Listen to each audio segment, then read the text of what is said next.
Hey everyone, Gregory Douglas, the Creative Advisor here. Creative advice for working musicians to fast-track their careers. And welcome to another music interview spotlight. Today I'm talking shop with chamber folk singer-songwriter Vienna Teng.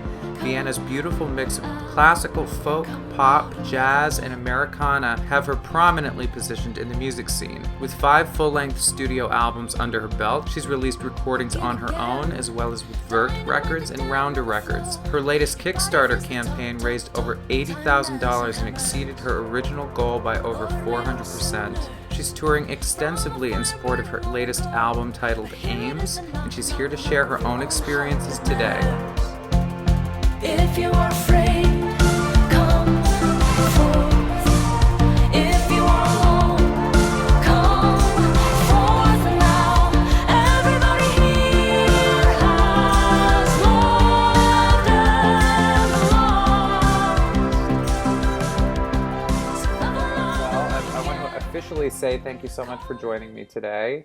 And Sure. thrilled to be interviewing you because I think that you are as inspiring of a musician as you are a person. Oh, thank you. Well, that means a lot coming from you. Thank you.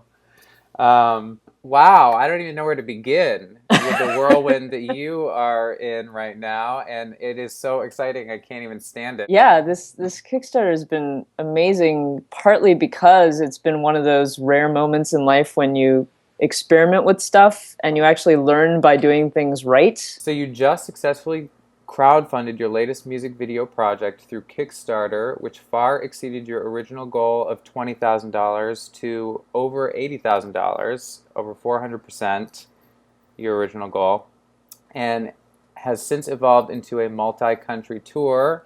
And Yeah. I know that this was the first your first crowdfunding experience in general.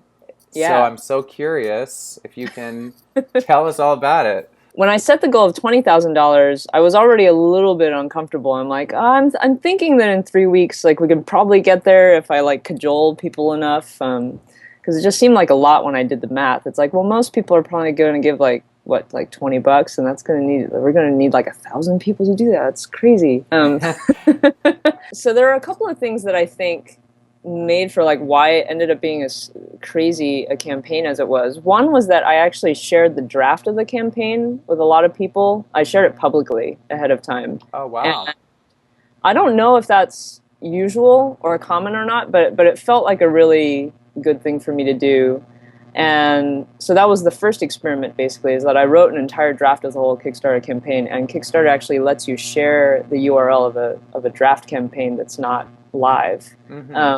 So I posted on Facebook, I sent it out to a couple of other people and basically said, look this over and tell me, like, is this a campaign that you're excited about? Are there things about it that don't make sense? Or in general, like, is it too long? Are the rewards priced right? And I got a lot of feedback from that. And Oh, wow. and so I ended up changing a number of things in the campaign itself before it even launched because of people's suggestions.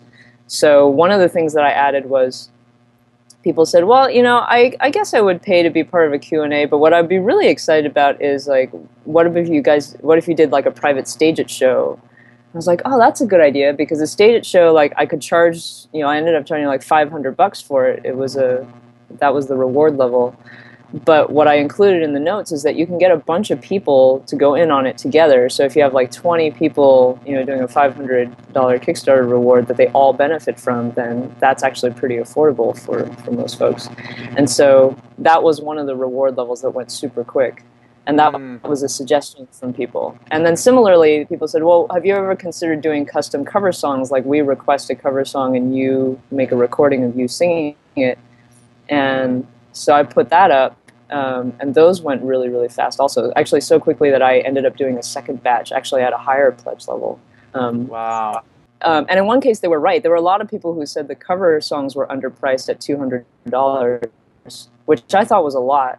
So I just left it there, and sure enough, the cover songs went within like 4 minutes of launch. So Wow. it was kind of it was a useful bit of feedback. I think that's one big takeaway, is that if you're going to do any kind of crowdfunding campaign, run it by at least a subset of those people and see, like, is this something that you would be excited about? because it accomplishes two things. One, you get to find out, what's working about it and what's not before you even launch it. And two, you get people who are ready to pledge when it actually goes live. So, Right. So That's a big so smart. Thank you so much. I really, really appreciate this, and I don't want to take up all your time. This has been so cool. Thanks so much for asking me to do this. See ya. Bye-bye. Indie Music School is coming up. Want to step up your music career?